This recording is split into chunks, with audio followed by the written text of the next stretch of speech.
Esos paisajes, cuando yo los veía, decía, esto no es ciencia ficción, o sea, esto es alucinante. Realmente es el cuidado que tienen de la tierra, de la naturaleza, pero el respeto por tu par, porque saben que lo que tú haces va a afectar la vida del otro. Bienvenidos a otro episodio de Vivir Afuera, el podcast donde entrelazamos el fascinante mundo de viajar, de migrar y los buenos vinos. Mi nombre es Andrew Carvajal, soy un abogado migratorio canadiense, pero un aficionado a los vinos. Y en este episodio nos vamos a embarcar en una travesía de un país lejano, Nueva Zelanda, junto a nuestra invitada Milena Cárdenas, una apasionada por la educación internacional, y nos va a hablar de este país y de lo que es migrar como estudiante.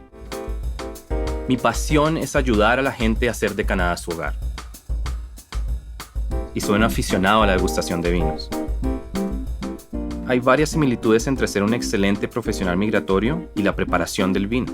La cosecha de un buen vino toma años de planeación. Uno no migra de un día para otro. Es una decisión importante que tiene un impacto drástico en la vida de una persona y de su familia.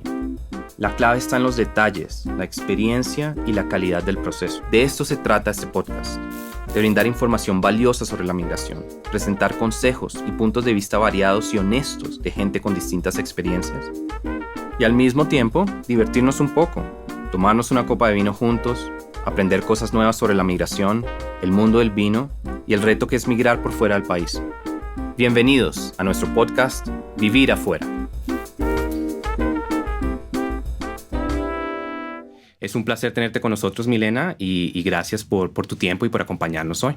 Andrew, a ti muchas gracias por la invitación y por este espacio en el que vamos a poder con seguridad enamorar a muchas personas de lo que es Nueva Zelanda y de la fortuna que tienen quienes han podido visitar este maravilloso país. Claro, esa es la idea de lo que queremos lograr hoy.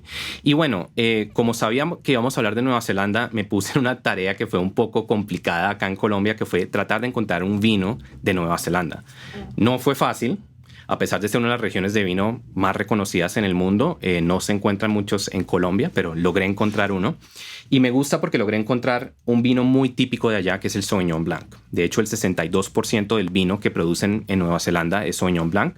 Me fui por un vino que es 100% cepa Sauvignon Blanc, Cloud Bay, producido en la región del Valle o el Wairau Valley, Valle de Wairau. Y es, como te digo, es un vino emblemático de allá, muy reconocido, tiene características distintas de lo que puede ser un Sauvignon Blanc de pronto de Europa, y era lo que quería tener y lo conseguimos, entonces estoy muy contento de que ese fue el caso. Entonces, bueno, comencemos con la cata. Siempre hay distintas cosas que vamos a apreciar en el vino, desde la vista, los aromas y en el paladar, obviamente. Entonces arranquemos con la vista. Si quieres, puedes levantar tu copa, mirar un poco. Si quieres, puedes usar la servilleta que tienes ahí. Cuéntame un poco del color que ves. ¿Qué ves en la copa que tienes enfrente tuyo? Veo un color amarillo transparente, un poco. Sí, es un vino claro, ¿verdad? Pálido. Sí, no es pálido. Normalmente un vino blanco que tiene barrica, que ha estado en roble o que ha estado en alguna barrica, va a tener un amarillo más fuerte. Este no es totalmente pálido, pero como tú dices, un poquito amarillo como clarito y un poco pálido. Bueno, entonces si quieres puedes girar un poco el vino en tu copa, el segundo paso. Así liberamos un poco los aromas del vino y cuéntame un poco qué sientes. Y este vino tiene una nariz muy específica, muy fuerte. Cuéntame algunos de los olores. Y no hay respuesta correcta, no hay respuesta equivocada, no es un test, no te preocupes. Un frutal. Sí. Es, Moricho, le pega a uno de una vez, ¿verdad? Sí. Es un vino que uno dice, wow, esto es un vino lo que estoy oliendo. ¿Y alguna fruta en específico? Como, ¿qué te parece? A mí de una me pega tropical, como piña, como durazno. Es como bastante mix. Dulce, sí. Uh-huh. Pero también le sientes como algo cítrico en la nariz también un poco, como de pronto como lima, como toronja, de pronto algo así. Pero muy más frutal. leve. Sí, más leve, pero muy frutal, de una Sí. y dulcecito, ¿verdad? Tiene un poco, a pesar de usar un Sauvignon Blanc que tienden a ser vinos un poco más secos, más ácidos, se le siente como esa fruta que tú mencionabas y fruta como un poco dulce. Hay una cosa de los Sauvignon Blancs que se nota un poco en este, pero no tanto. Y para mí es como un diferenciador si estoy haciendo una cata donde no puedo ver el vino o algo así. Y es que a veces los Sauvignon Blanc huelen un poco a lo que se podría describir, y es un poco controversial, pero orín de gato. Entonces, hay veces que así reconozco que es un Sauvignon Blanc. Este no lo siento tanto, pero sí lo siento un poco como ese olor característico. Y bueno, pasemos a la mejor parte, salud. Salud. A catar y tomar el vino.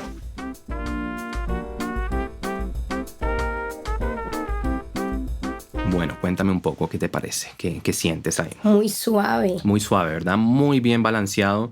A mí los Sauvignon Blanc personalmente no son mis favoritos porque a veces son muy ácidos. Son como, tienen esa cosa fuerte que a mucha gente le gusta, pero como tú dices, es suave, balanceado y tiene un poquito de dulce, ¿verdad?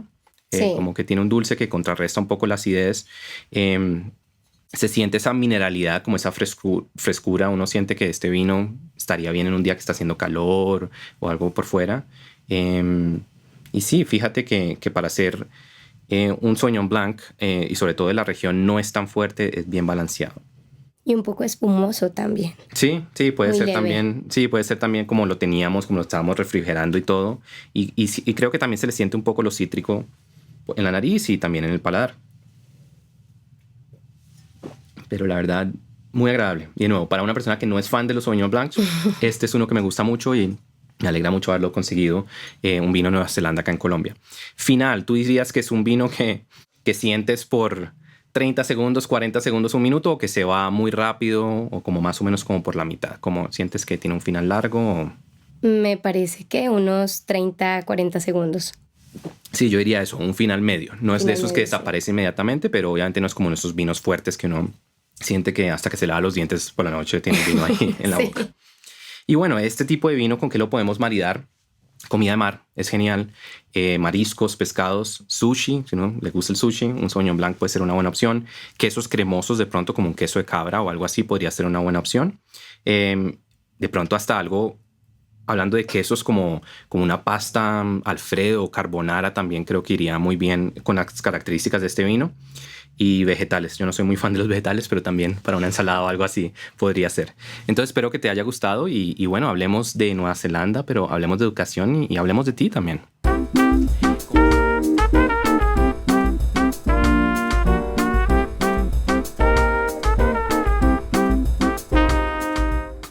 Comencemos hablando de ti. Cuéntame un poco de tu propio viaje migratorio. Bueno, todo inicia cuando termino mi universidad. Me gradué a los 21 años de comercio internacional y se acabó el afán.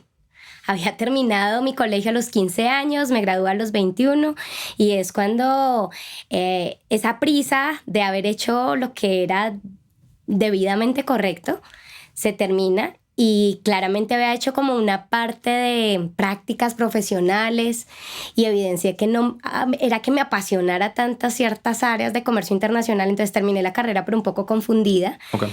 Y ahí fue donde mi familia me hace la propuesta de, bueno, ¿y por qué no te vas a estudiar inglés? Porque pues con tu profesión, igual el nivel de inglés todavía que tienes, hay que mejorarlo.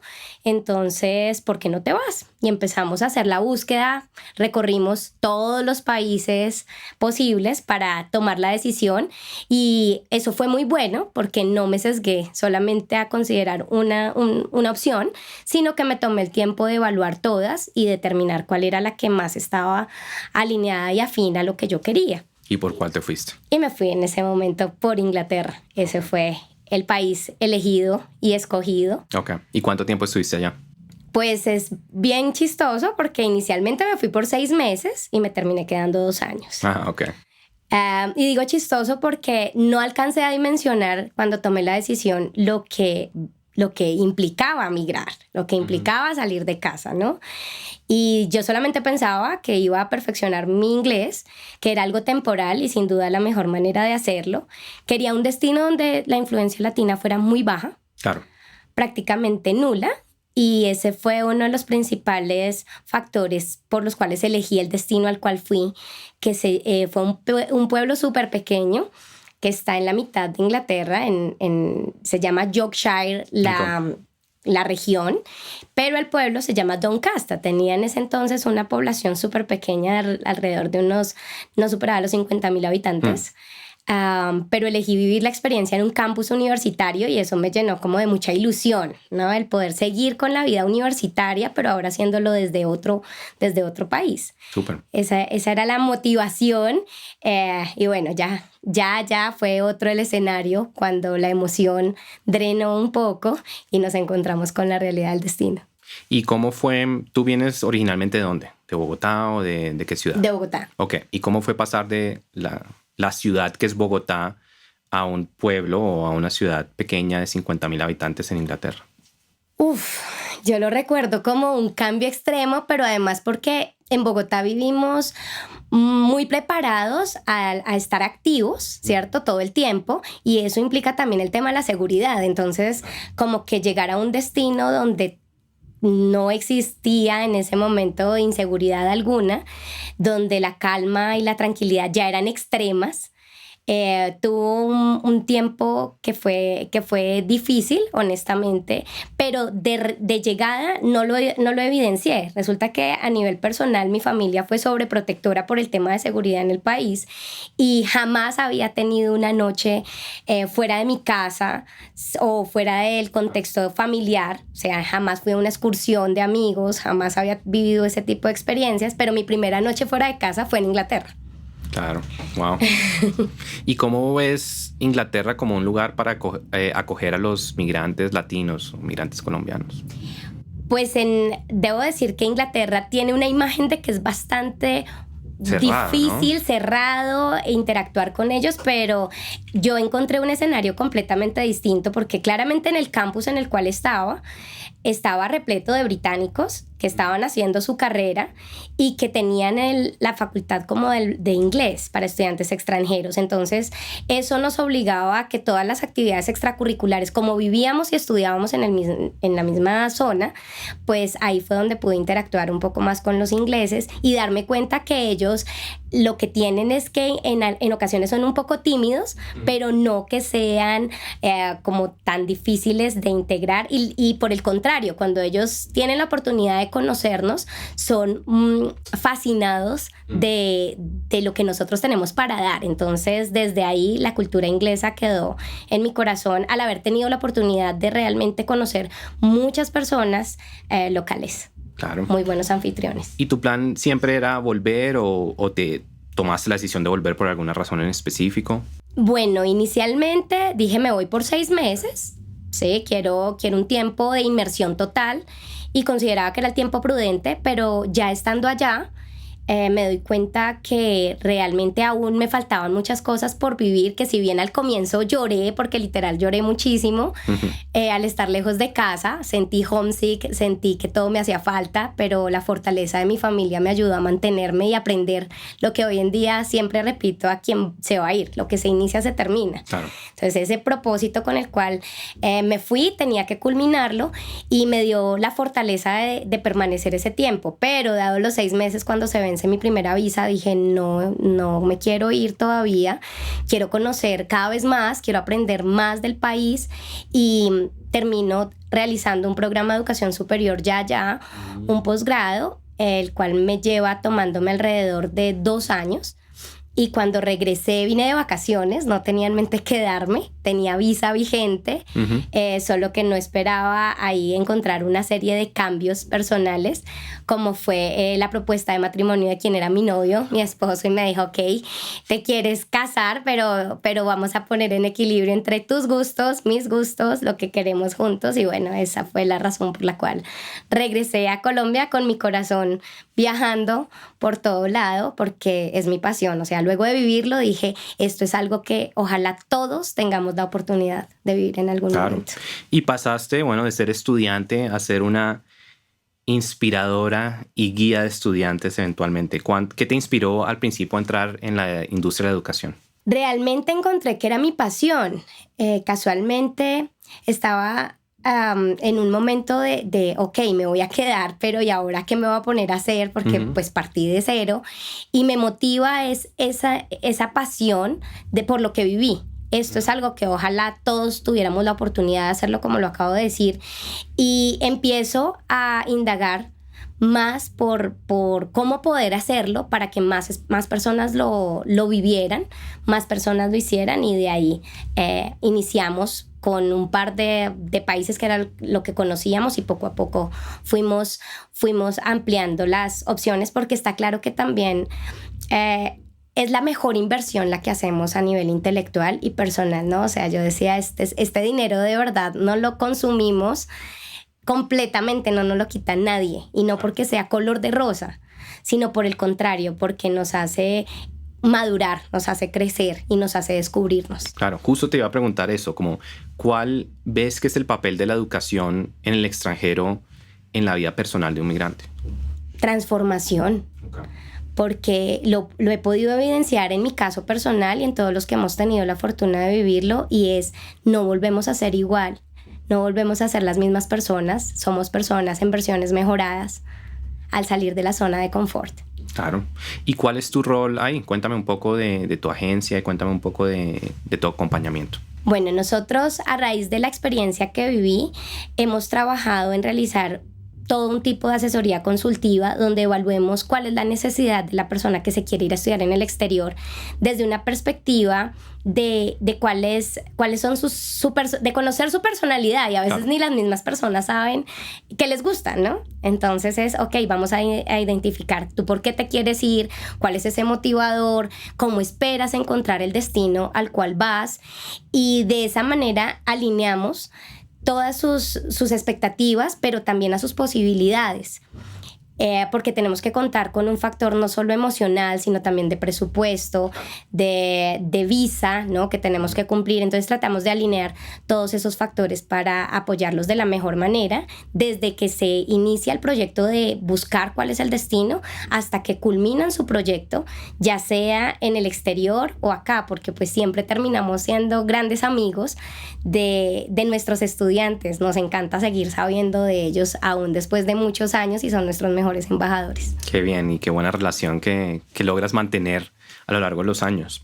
Y bueno, hablando de destinos, hablemos de Nueva Zelanda, un país que, si uno piensa, parece un país lejano, de historias, pero es un destino educativo y turístico que ha ganado mucha popularidad en los años.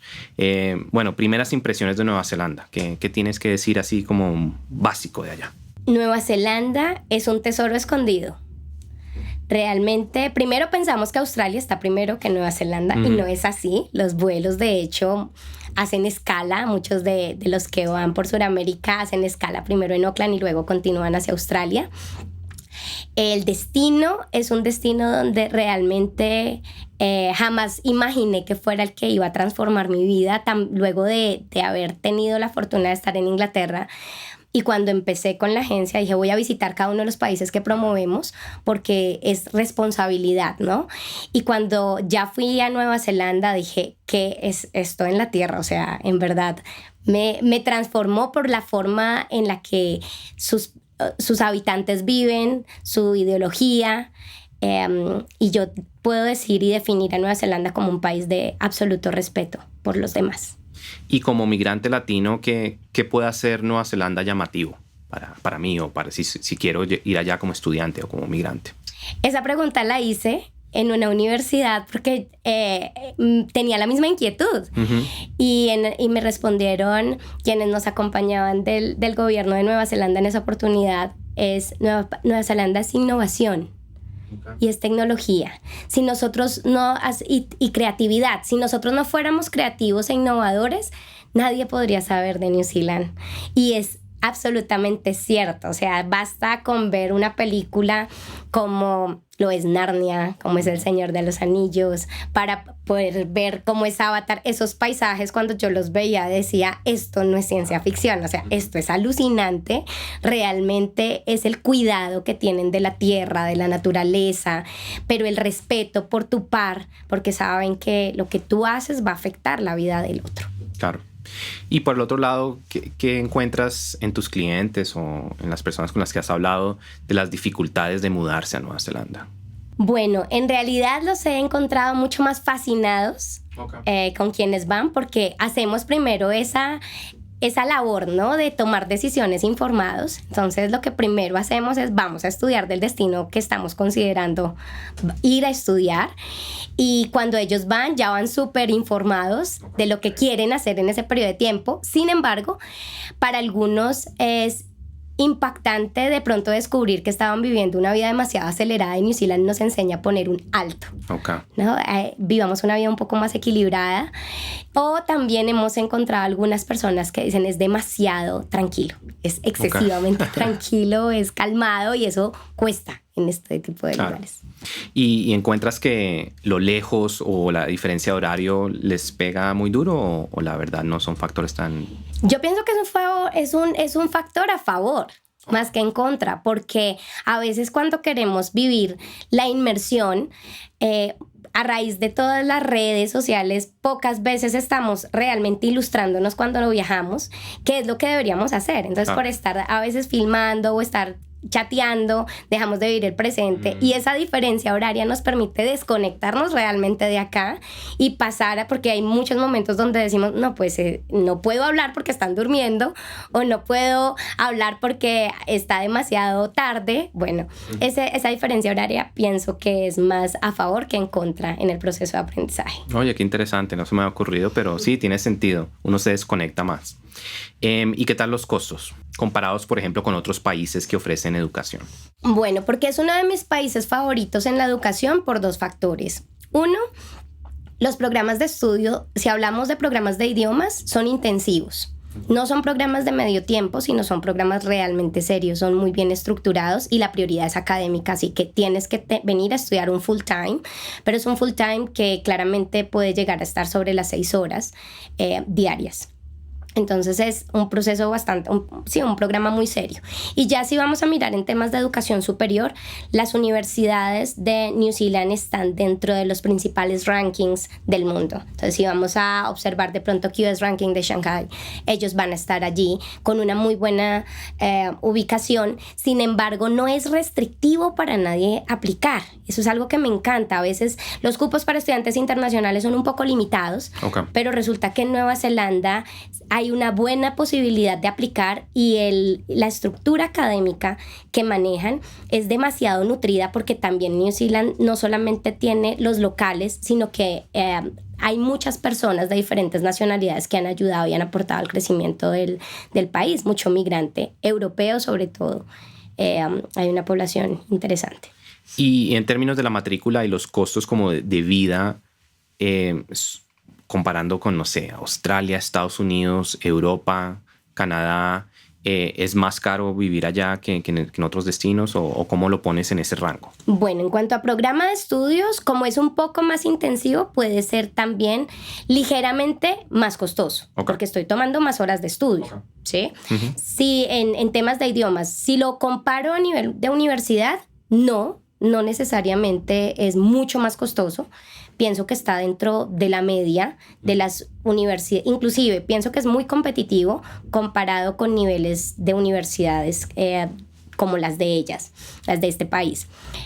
Y el costo de vida realmente, $1 neozelandés, si habláramos en pesos, está sobre los 2.500 pesos colombianos, que no es una diferencia tan gigante. Sin embargo, el país tampoco es que sea el más económico para vivir. Un promedio está sobre los $1.700 neozelandeses por mes. Por mes, que de acuerdo a lo que porque los estudiantes tienen permiso de trabajo también allí. Claro. Entonces está acorde como al ingreso, pero no es para almacenar unas sumas de dinero exageradas. Entonces con $1.700 de allá, 2.000, que lo multiplicamos eso por 2.500, no sé, 5 millones o algo así. Puedo pagar renta, puedo pagar comida, puedo vivir allá. Sí, yo siempre les digo algo. Realmente eso es un estimado, pero va a depender de la administración financiera que cada uno tiene. Claro. Entonces, las personas que son organizadas, con seguridad, ese presupuesto estará bien, pero aquellas personas que sean un tanto más desordenadas o les encante comer comida, o sea, me refiero sobre todo carnes, ¿no? Sí, o saben. visitar restaurantes de cierto tipo, pues van a tener que gastar un poco más. Pero bueno, con lo que es la renta y la comida en Bogotá, 5 millones de pesos tampoco es que te lleven a veces tan lejos. ¿Y cómo es el tema de la visa? ¿Complejo?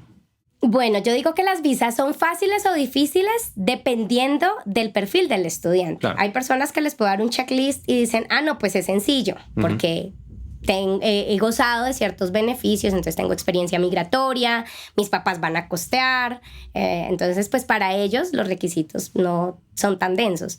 Sin embargo, para algunas personas que de pronto no tienen la solvencia o no tienen la experiencia profesional, porque Nueva Zelanda sí se fija mucho en cuál ha sido la evolución de aquel postulante, ¿no? ¿Qué has hecho con tu vida?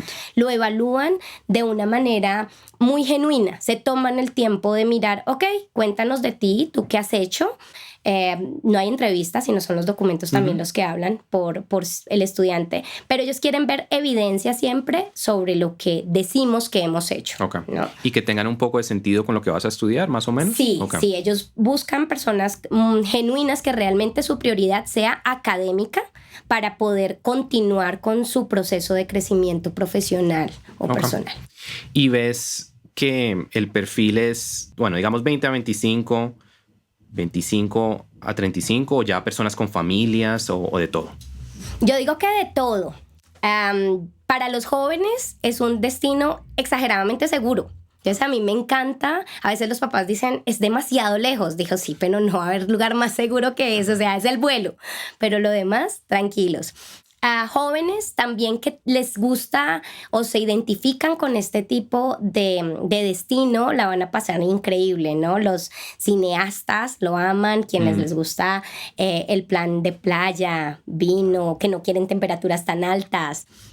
Se van a identificar mucho con la cultura, pero también a las familias, porque en Nueva Zelanda quien va a estudiar una maestría puede llevar su acompañante, llevar sus hijos a que estudien mientras él está estudiando. Entonces el sistema de clasificación de la educación en New Zealand sí es exigente, pero da muy buenas oportunidades de acuerdo al estado en el cual está pues cada persona. ¿Y la pareja puede trabajar o no? Sí, la pareja tiene permiso de trabajo y los hijos pueden ingresar al colegio público cuando son estudiantes de maestrías.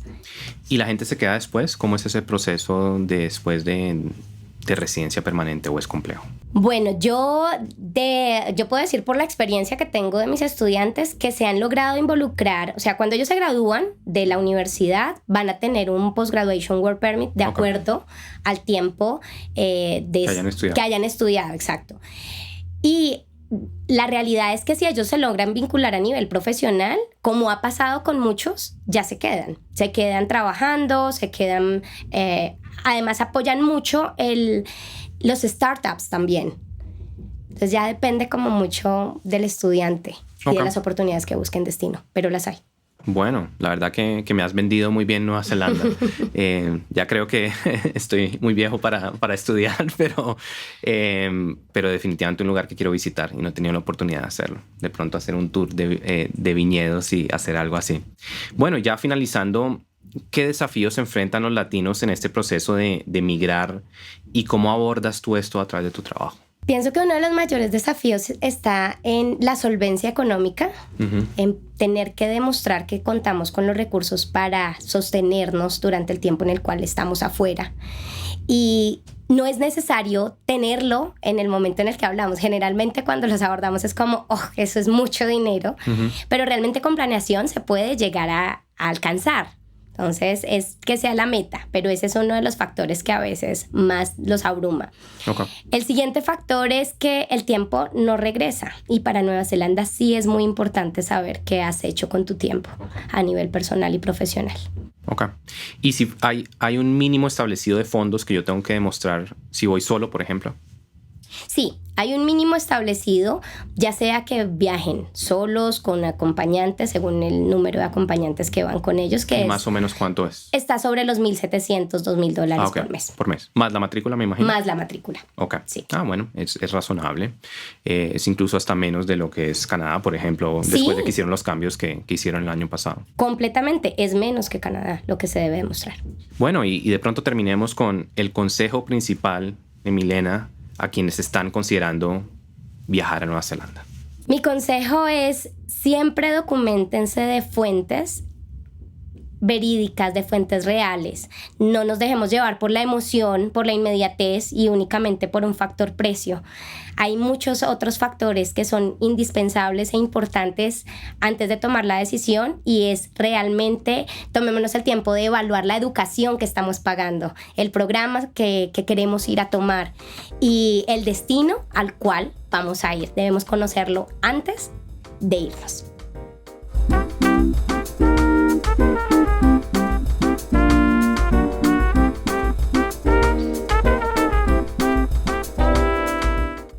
Bueno, muchas gracias. La verdad que me encantó escuchar hablar de tu historia, de tu trayectoria, de lo que haces por migrantes y de Nueva Zelanda. La verdad que me lo vendiste muy bien. Muchas gracias por acompañarnos y por tu tiempo, Milena. Te lo agradezco mucho. Gracias por la invitación. Un placer. Y bueno, llegamos al final de otro episodio de Vivir Afuera. Recuerden que la conversación no termina acá. Nos pueden seguir en redes sociales, Vivir Afuera en TikTok o Vino Inmigración en Instagram. Déjenos sus comentarios, cuéntenos un poco qué les pareció este episodio. ¿Quieren migrar a Nueva Zelanda? ¿Qué han pensado de los vinos que hemos catado? ¿Qué temas quieren que manejemos? ¿Qué otros vinos quieren que catemos? Y gracias pues por ser parte de esta comunidad, y gracias de nuevo a ti, Milena, por compartir tus enseñanzas y tus andanzas. Y bueno, un brindis final.